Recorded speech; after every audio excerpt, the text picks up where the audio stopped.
뭐 우리 당 지지율이나 대통령 지지율이 낮은 것이 현재 상황이고 현 정부 이렇게 되어 있습니다만 전체적으로 보면 역대 대통령의 지지율 중에서 우리가 낮은 것은 사실입니다. 정당 지지도도 뭐 리얼미터 자료인데요. 또 갤럽이라든지 다른 자료들은 좀 차이가 나긴 합니다만 전체적으로 우리 시중의 민심을 보면 우리 당이 굉장히 각성하고 또 우리가 분발해야 된다는 것에 대해서는 아무도 이의가 없을 걸로 생각합니다. 대통령실의 역할이 제대로 안 됐다는 것도 있을 것이고 뭐 다 이렇게 있을 겁니다. 그렇게 대통령실에서 여러 가지 업무 미숙 같은 것이라든지 또 내부의 그 불필요한 이 정보 노출로 인해서 오해가 발생한 것이 있을 것이고 행정부에서도 일부 업무 미숙이나 서로 간에 손발에 맞지 않다거나 또 준비 안 된 장관 때문에 국민들 분노를 일으키는 이런 것들 책임이 있을 것이고요.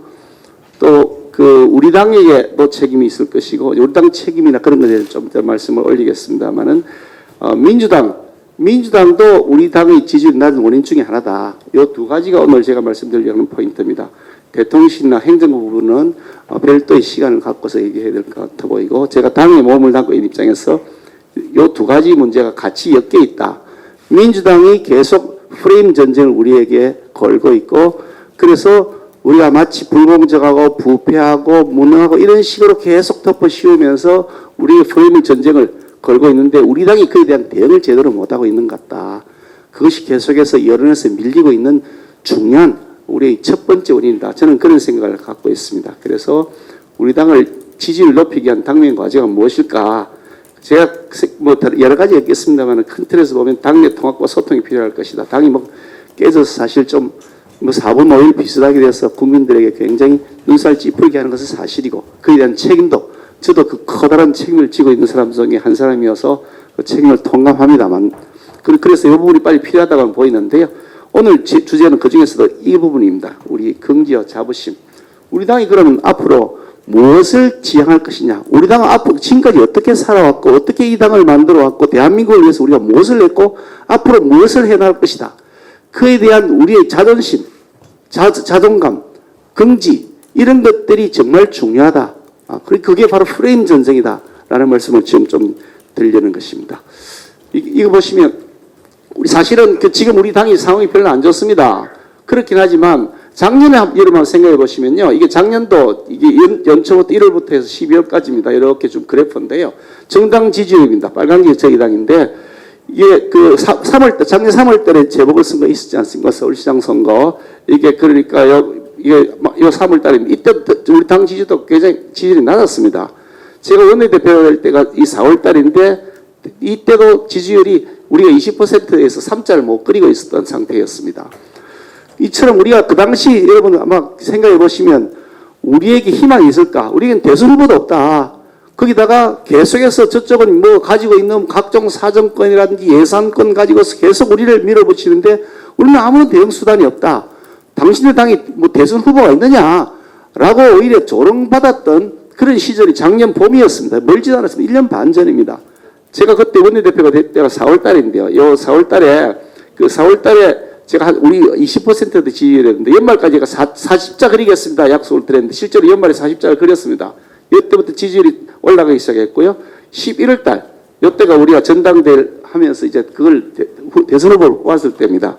그 무렵 전부터 해서 올라가기 시작해서 작년 12월 달까지, 12월 달은 굉장히 우리가 꼭지를 치고 올라갔다. 그러다가 당내 내분이 생기면서 또 꺼졌다가 연초에 다시 봉합하고 이렇게 하는 과정들을 거쳐 나갔는데요. 이걸 우리가 그 당시 상황을, 작년 상황을 한번 돌아보시면 우리에게 아무 희망이 없다고 보이던 시절에도 우리가 할 수 있다. 한번 해보자. 라고 하면서 정신 바짝 차리고 해서 우리가 마침내 대통령 선거를 이겼습니다. 그러니까 지금 우리의 지지율이 좀 낮은 것이 굉장히 우리에게 커다란 부담이 되는 것은 사실입니다만 그렇다고 해가지고 우리가 여기서 의기소침하거나 혹은 여기에서 우리가 주춤거려서는 안 된다. 라는 말씀을 꼭 드리고자. 그래서 우리가 자부심, 자존감, 긍지를 가지자는 말씀을 드립니다. 이게 국회 앞에 그려놨던 추모 현수막에 님의 뜻을 기억하겠습니다. 그리고 서울특별시가 예산을 내가지고 5일 서울특별시 장을 치렀죠. 말 안 되는 거 아닙니까? 세상에. 아니, 님의 뜻을 기억하겠다고요? 박원순 성범죄 사건, 그것도 자기들이 임명한 주류인 인권위원회에서도 성범죄 사건을 인정한 그 사건에서 자신의 책임 때문에 이렇게 그런 선택을 한 것이라고 보이는데 이렇게 이 사람들은 내세웠습니다. 다음 페이지 한번 보여주시겠어요? 이게 검찰개혁 조국 수호라 그러면서 세상에 조국을 수호하겠다는 촛불 집회를 대대적으로 열었던 사람들입니다. 이거 말 안 되는 거 아닙니까? 그런데 이 사람들이 이렇게 계속 해왔습니다. 다음 페이지 한번 보여주시겠어요? 박영선 시장 아마 재보궐선거 나왔을 때 여러분 기억하실 텐데요. 이 사람들이 그 박영선 시장 후보가 그 당시에 자랑스러운 문재인 보유국이라고 그렇게 큰 소리 쳤습니다. 과연 문재인 대통령이 그렇게 자랑스러운 대통령이었습니까? 저는 전혀 그렇지 않다고 생각합니다. 제가 이 말씀을 왜 드리냐? 이 사람들이 민주당은 그동안 계속해서 자신들이 좋은 키워드를 다 자신들이 독점해 왔었습니다. 뭐 민주화를 했다, 뭐 인권, 뭐 부정부패 안 했다, 뭐 도덕성, 성범죄 전부 한나라당, 새누리당 이런 사람들이 저지르고 자기들은 안 했다. 그리고 소통 잘했다. 계속 우기고 평화, 서민 자신들은 그것을 자신들의 키워드로 하면서 자신들의 전유물처럼 생각하고 우리는 그 점에 대해서 굉장히 소극적으로 굉장히 우리가 방어적 자세에서 그것을 우리가 대응해 왔습니다. 그런데 한번 생각해 보십시오. 민주화, 지금 민주당 구성원들 중에 민주화에 기여한 사람이 누가 있습니까? 이재명 대표? 민주화에 기여한 것이 뭐가 있습니까? 저는 학생 시절부터 민주화 투쟁을 했던 사람입니다. 우리 당 여러분들 앉아 계신 분들도 민주화 투쟁을 했던 분들이실 겁니다. 민주화 자신들이 전유물이라고 해요. 천만의 말씀입니다. 그런 게 어디 있습니까? 다 우리 국민들이 함께 민주화를 만들어낸 거죠. 부정부패 지금 막 드러나고 있지 않습니까? 뭐 태양광 뭐 어떻게 했다 무슨 오세훈 시장이 이점 되면 사기라 그랬다면서요.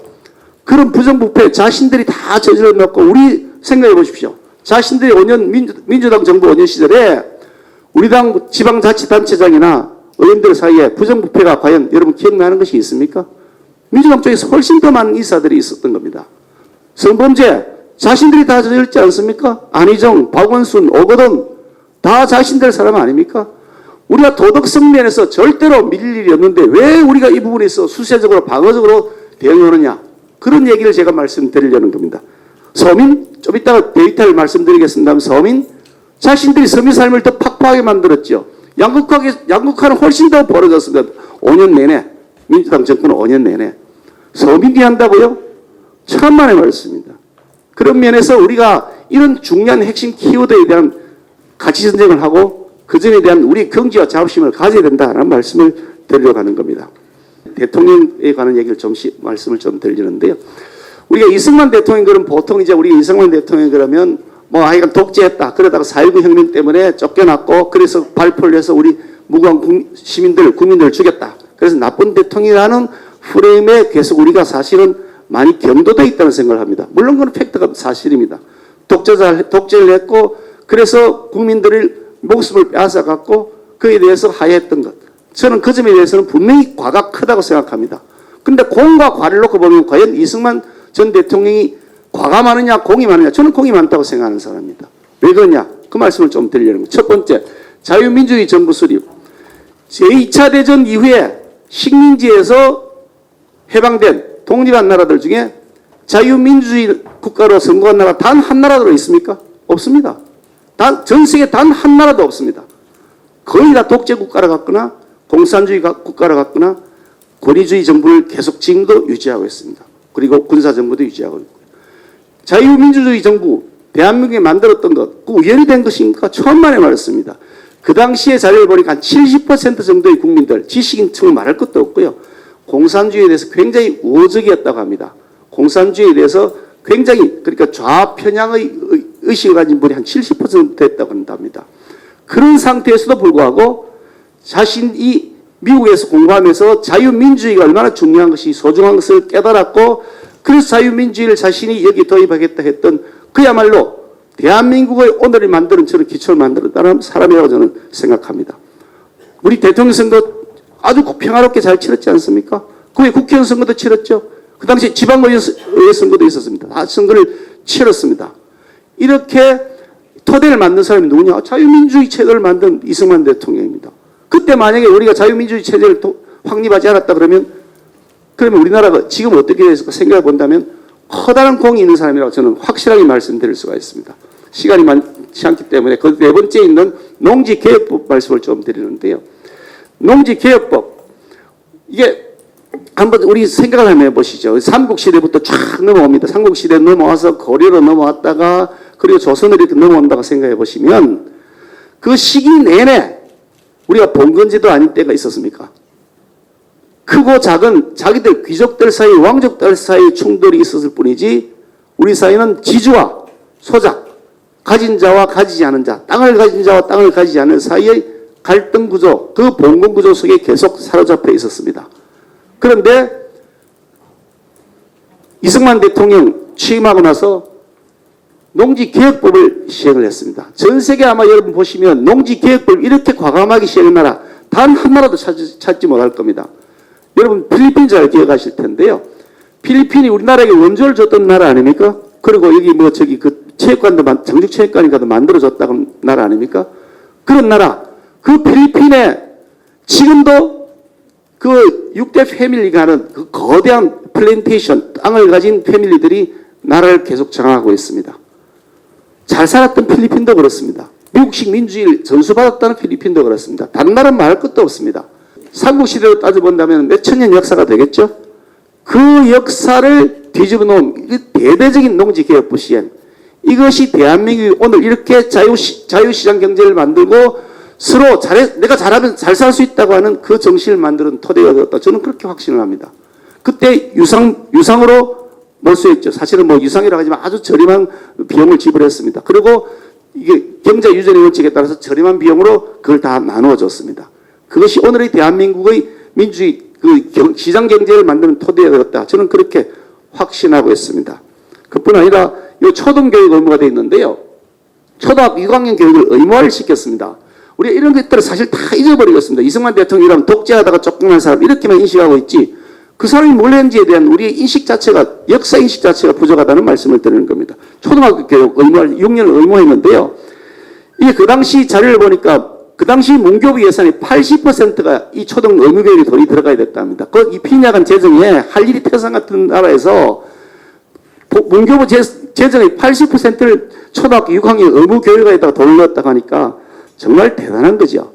문맹률, 그 당시 문맹률이 80%였다는데 1959년도에 가서 22%로 떨어졌다는 거, 80자가 20자로 떨어졌다는 겁니다. 대체로 독재국가를 보면 여러분 국민들에게 좀 이렇게 가르치는 그 문맹을 오히려 지향하고 머리에 식자가 되면 반항한다는 생각들을 가지기 때문에 독재 정권들은 국민들을 가르치는 데서 그렇게 적극적이지가 않습니다. 그런데 이렇게 초등교육을 의무화했던 것이 오늘날 대한민국의 교육의 기초를 만들었고 그래서 인재 양성의 기초를 만들었다. 저는 그런 자랑스러운 우리의 역사를 우리가 지난해 보수파의 지도자들이 만들어왔던 토대였다 생각합니다. 이 밑에 한번 보시면 남녀 평등 투표권이라고 그러는데요. 우리는 남녀 평등 투표권이 언제부터 도입된지 사실 잘 모릅니다. 저도 이번에 자료를 정리하면서 봤는데요.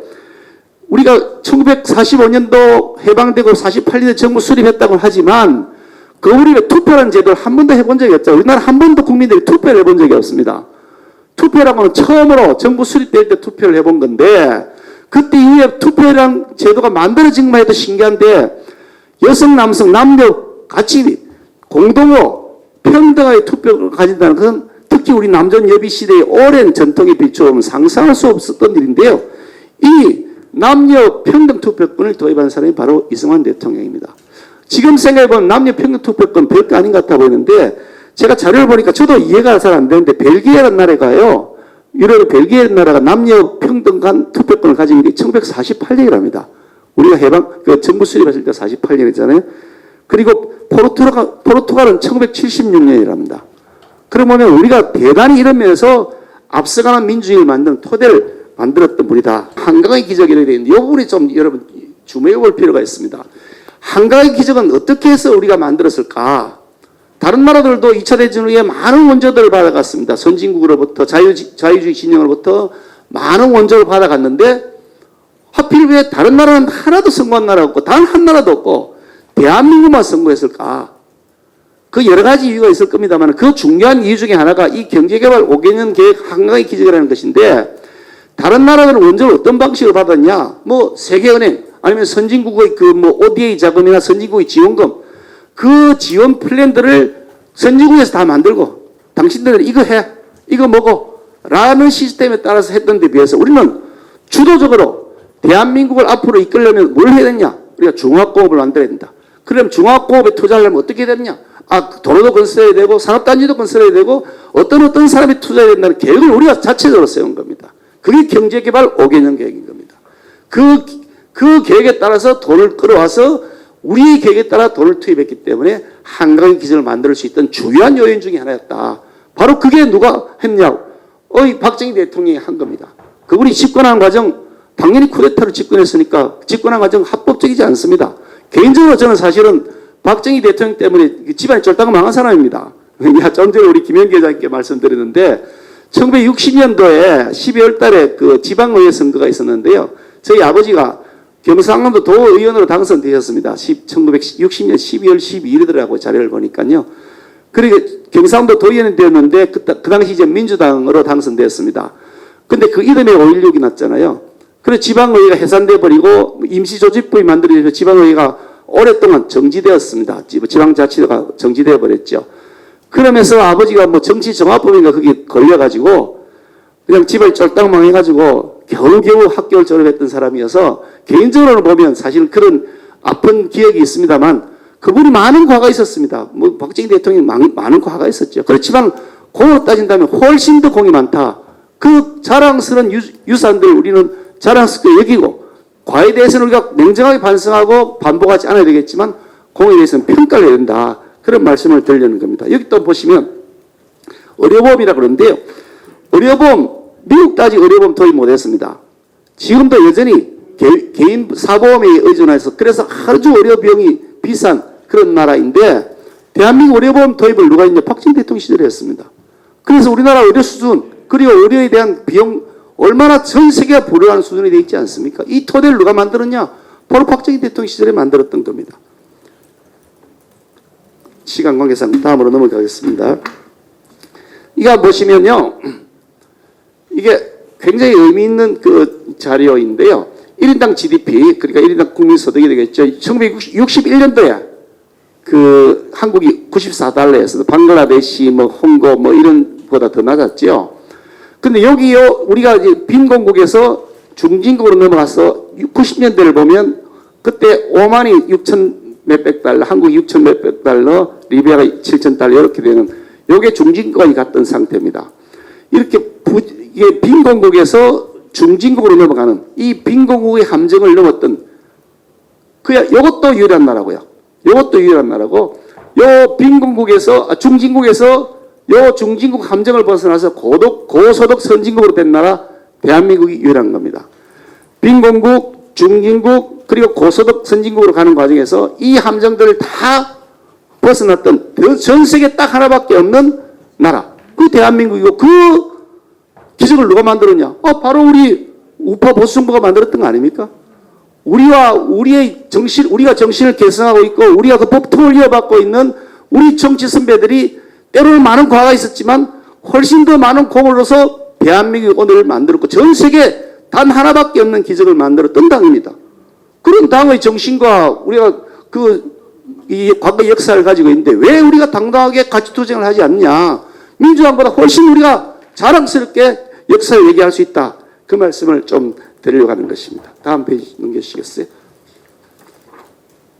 김영삼 대통령 얘기 잘 아실 텐데요. 이것도 좀 생략을 하고 하나의 숙청 부정부패 척결되어 있는데 여러분 하나의 척결에 대해서 이게 무슨 의미가 가진지 어떤 분들의 충분한 숙지가 안 돼 있을 수도 있고 할 수 있는데 저는 하나의 척결이 굉장히 의미가 있다고 생각하는 것 중에 하나가 군부 쿠데타가 사라졌다는 것입니다. 공조직으로 바꾸지 않았다 그러면 수많은 빈공국, 중진국에서 일어나고 있는 군부 쿠데타가 반복되었을 가능성을 결코 배제할 수 없다. 그런 면에서 하나의 숙청을 통해서 군을 국민의 군으로 돌렸다고 하는 것은 대한민국이 자유민주주의로 계속 성숙해 나갈 수 있는 커다란 밑받침이 되었다는 생각을 하는데 한번 그 당시의 상황을 한번 생각해 보시면 말이 대통령이지 사실 3당 합당을 통해 가지고 소수당이 들어가 가지고 거기 소수 인력을 가지고서 결국은 이제 노태우 대통령을 이어서 자기가 바통을 받아서 대통령이 됐지 않습니까? 그러나 권력 기반이 여전히 약한 상태입니다. 자신이 군부의 지지를 받았던 것도 아니고 연대를 통해서 자기가 들어가서 대통령이 되긴 했지만 자신의 지지 기반이 확고하다는 보장이 없는 상태에서 과감하게 그의 하나를 숙청한 건데 대단한 정치적 결단입니다. 그 결단을 할 수 있었던 사람 바로 우리의 선배 대통령이었습니다. 또 그 다음에 금융실명제, 부동산 실명제가 그랬는데요.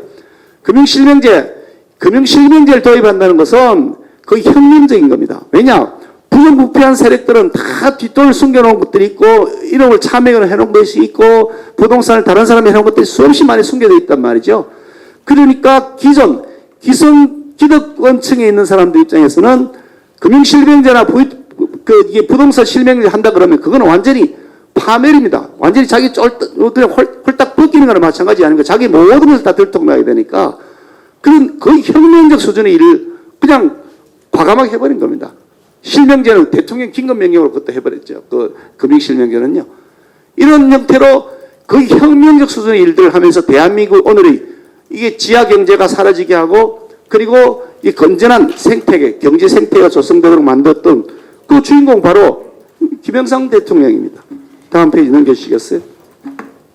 그런데 비해서 보면 민주당 말이 민주당인데 민주가 없다. 이거 제 말이 아닙니다. 민주당에는 염치, 실력, 민주가 없다. 이건 누구 말이냐면 민주당 소속이었던 양향자 의원이 한 발언입니다. 민주당이었다가 지금 무소속되어 계시죠. 양향자 의원이 한 인터뷰에 민주당에 염치도 없고요. 실력도 없고 민주도 없답니다. 실제로 저는 이 말이 아주 공감인데 도대체 염치가 있다 그러면 어떻게 이재명 같은 사람을 대표로 뽑았을까? 저는 염치가 없다고 생각합니다. 실력. 문재인 정권 5년 내내 나라 빚만 늘어났지 뭐가 좋아졌습니까? 일자리가 좋아졌습니까? 실력 없습니다. 무능한 정부였습니다. 민주. 그 당에 무슨 민주가 있습니까? 정부. 획일적인 원스피커밖에 없잖아요. 다른 소리만 나면 바로 징계한다고 지난 5인 재보궐선거 서울시장, 부산시장 재보궐선거 마치고 나서 여러분 기억하실 겁니다. 그래서 5명의 초선 의원들이 나와가지고 5초인가 이래가지고 기자회견하면서 민주당이 반성해야 된다 그랬다가 당장 그 팬덤들 문바들 공격받고서 며칠 후에 그냥 꼬리 내려버렸던 사실 여러분 기억하실 겁니다. 그 당에 민주가 있다고 천만에 말했습니다. 다음 페이지 주시겠어요? 인권 말할 것도 없지. 북한 인권에 대해서는 계속해서 북한이 정상 국가로 되면 그때서 인권을 얘기하자 그런다. 말이 됩니까? 그 사이에 그러면 인권을 다 유린다고 죽은 사람들은 누가 책임져 주나요? 어느 선진국가가 인권을 뒤로 하고서 체제 유지를 위해서 하자는 그 정부에 대해서 동의해 줄 수가 있습니까? 인권 지향한다고요. 천만에 말했습니다. 오히려 우리가 인권을 더 지향합니다. 북한 주민들의 인권, 대한민국 국민들의 인권 우리가 더 지향하고 가치를 높이기 위한 노력을 하고 있다. 저는 그렇게 자신 있게 말씀드릴 수 있습니다. 다음 페이지 주시겠어요? 편가르기 갈라치기 이거 이거 기억하실 텐데 제가 말씀 그대로 읽어요. 하도 제가 고소고발을 많이 당해가지고 조금만 말이 워딩이 안 맞으면 그거가 또 시비 걸고 하기 때문에 그대로 읽어드리겠습니다. 이게 지금 자기들 대표 경선 과정인데요. 저 학력에 국민의힘 지지가 많아요. 언론 때문에 그렇지. 언론 환경 때문에. 이게 이재명 대표 그 당시 대표 후보 시절에 했던 발언입니다. 요 자신의 워딩 그대로 방금 읽어드렸습니다. 이런 사고방식을 가진 사람이 서민을 위한다고요? 다음 페이지 넘겨보시겠어요? 취임사 중에 여러분 오랫동안 국민들에게 회자되는 거 있습니다. 기회는 평등할 것이고 과정은 공정할 것이고 결과는 정의로울 것이다. 단 하나도 그중에 실천된 것이 없다는 것이 우리 국민들이 많은 국민들이 판단하고 있는 상황이라고 보는데요. 자기들은 못 가진 사람, 서민들 위한다고 말로는 그렇게 하면서 각종 정책들을 퍼부었습니다. 최저임금을 급격하게 올렸죠. 그냥 어느 날 갑자기 청천벽력 같은 소식으로 최저임금 막 올렸습니다. 부동산 세금 왕창 올렸죠. 또 소득주도 성장한다고 소주성이라고 하는 국적불명의 정책을 끝까지 고집하면서 마구잡이로 펴졌습니다. 문재인 정권 4년 내에 국가 재무가 늘어난 것이 한 400조 정도 됩니다. 매년 100조 가까운 돈들을 계속해서 비도가서 퍼졌습니다. 근데 결과가 어떻게 됐습니까? 그렇게 퍼졌으면 서민들이 잘 살게 돼야 될 거 아닙니까? 한번 보세요. 왼쪽 도표 보시면요. 이게 소득 구간별 월평균 소득치인데요. 5분위로 나눈 겁니다. 그러니까 100부터 제일 밑에 20%를 1분위, 그 위에 20%를 2분위 이렇게 나가는데요. 밑에 1분위 소득입니다. 월 소득인데요. 이게 2018년에 185만 원이었다가 2021년에 181만 원 떨어졌습니다. 여기 1분위 20%의 통계입니다. 이게 신한은행인가 거기서 나온 자료더라고요. 신한은행에서 낸 자료인데요. 그리고 소득 하위계층, 상위계층 20% 5분위. 여기는 892만 원에다가 948만 원 도리에 올라갔습니다. 처음에 출발 때 4.83배였던 것이 5.23배로 더 늘어나 격차가 훨씬 더 커졌습니다. 양극화가 더 커진 겁니다. 서민들은 더 살기 어려워진 겁니다. 왜 그러냐? 모두 관치하고 아니 그거 뭐 저기 돈 조금 나눠준다고 해서 일자리 만들어가지고 60만 원 주고 뭐 공익일자리라 그러면서 우선 급한 사람들에게 해줘야 될 일자리를 그게 아니고 일자리 통계 만들기 위해서 분식 통계하기 위해서 마구 세금으로 퍼나눠 준 다음에 그걸 가지고 일자리 통계를 잘 만들었다고 했지만 실제로 소득은 보니까 이렇게 나온 겁니다. 이런 방식으로 모든 관치 통제 경제를 하니까 이 모양이 된 겁니다. 한번 보시죠. 이게 지금 상위 10%, 하위 10% 1인당 평균 소득을 계산한 겁니다. 이건 우리 추경의 이 자료를 받아서 분석한 것인데요. 2017년에 출발할 때 하위 10% 186만 원, 그러다가 2020년에 196만 원 이렇게 되어 있는데요. 여기 보시면 상위 10%는 1억 2,791만 원이다. 1억 3,670만 원. 그러니까 여기 이 통계를 보면 2010년에서 20년까지 4년 사이에 하위 계층이 18만 원 소득이 늘어날 때 상위 10%는 1,429만 원이 늘어난 겁니다. 양극화를 훨씬 더 심화시켰을 뿐만 아니라 서민들 살기는 훨씬 더 팍팍해진 것이 민주당 정권 5년 내에 일어났던 일입니다. 다음 보시겠어요. 이게 지금 울산시장 뭐 부정선거 사건인데요. 뭐 저는 선거 부정사건이라고 하지 않고 뭐 선거 공작 사건이라고 표현합니다. 왜냐하면 거의 공작 수준의 일들을 저질렀기 때문에. 근데 뭐 경위는 다 생략하고 여러분 한번 상상을 해보십시오. 우리가 만약에 대통령이고 우리가 집권당이었다. 그랬을 때 대통령 친구 당선시키기 위해서 경찰 총력 동원하고 청와대가 8개 부서가 달게 붙어가지고 거기서 업무 지시를 하고 결과 보고받고 중간 경과 보고받고 다시 거기에 대한 중간 지시 내리고 이렇게 하면서 선거에 개입한다. 상상이나 할 수 있을까?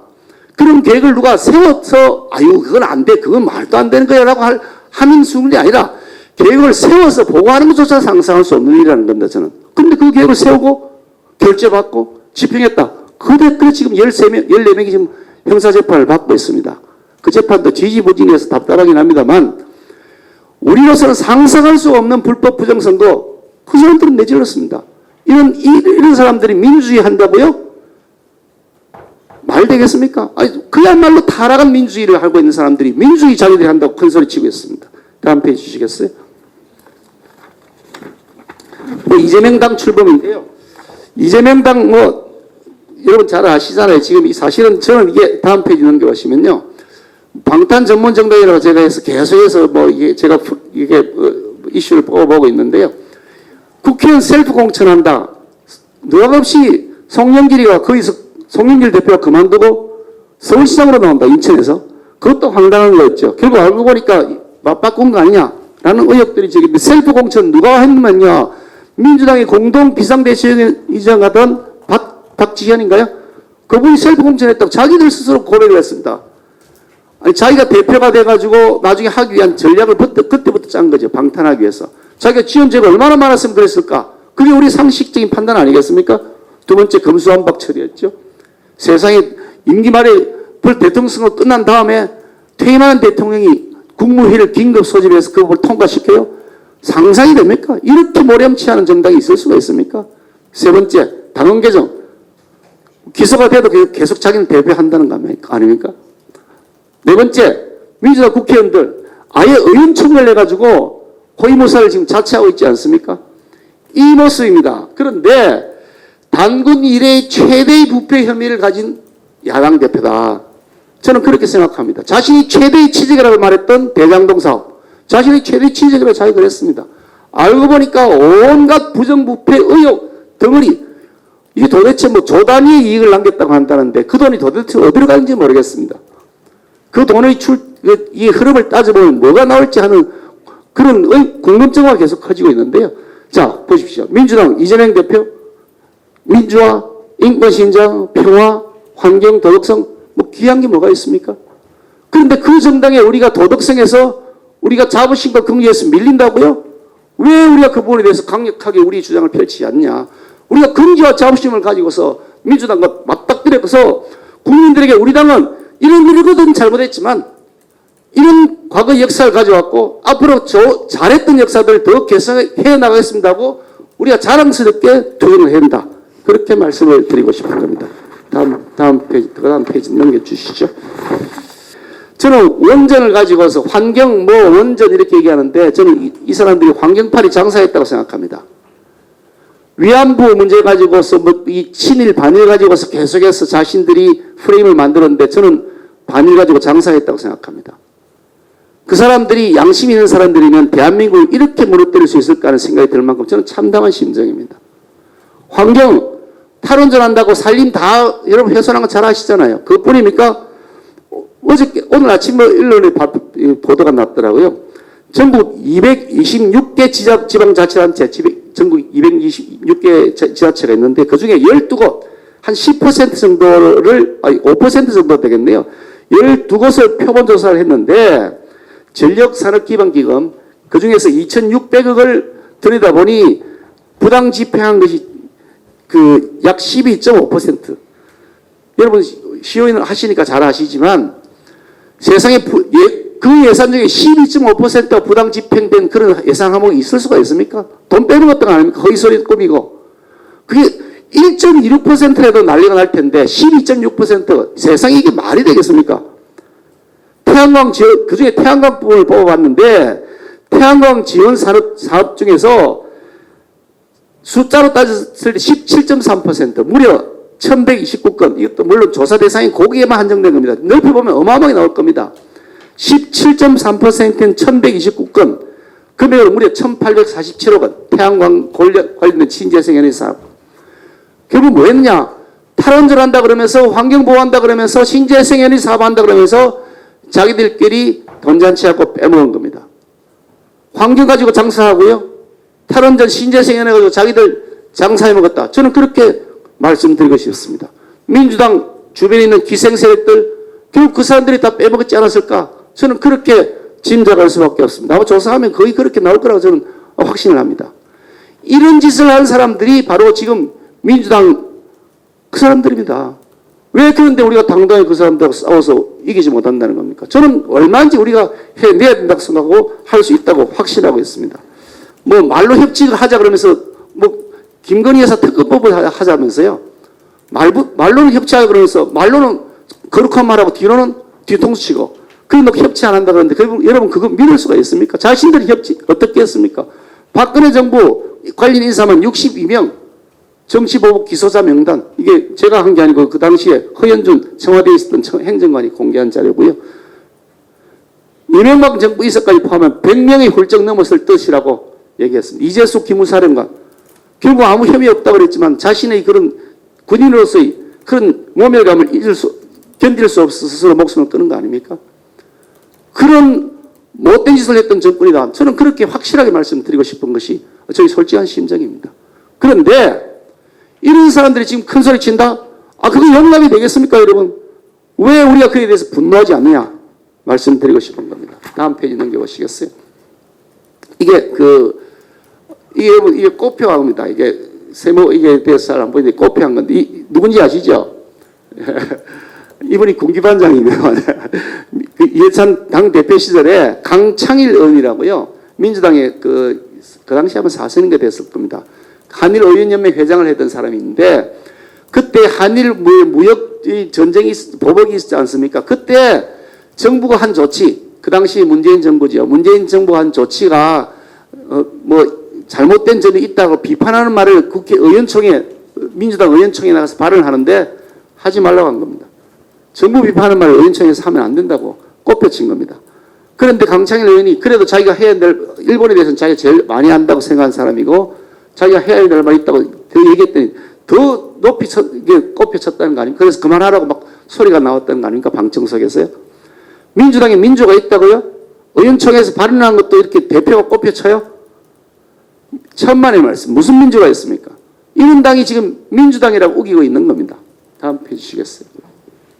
그래서 이제 남의 당 얘기 많이 했습니다만은 저는 아까 우리 당의 정치 유산, 우리가 자랑스러운 자산에 대해서 말씀드렸습니다. 우리가 개성에 나가서 얼마인지 더 키워나갈 수 있는 많은 우리의 유산들을 가지고 있습니다. 그 유산들을 우리가 다시 한번 발굴하고 그에 대해서 우리 스스로 확신을 가져야 됩니다. 교과서 역사 왜곡, 학생들 교과서 역사 왜곡이나 편향된 인식, 이게 대해서 우리가 많은 지적들이 있지 않습니까? 왜 자유민주주의를 빼느냐? 왜 북한이 남쪽을 침범했다고 하는 남침 그 용어를 빼느냐? 왜 북한은 그 인민민주공화국이 수립되었고 대한민국은 정부가 수립되어 표현하느냐? 어떻게 세상에 그럴 수가 있느냐? 많은 지적들이 있습니다.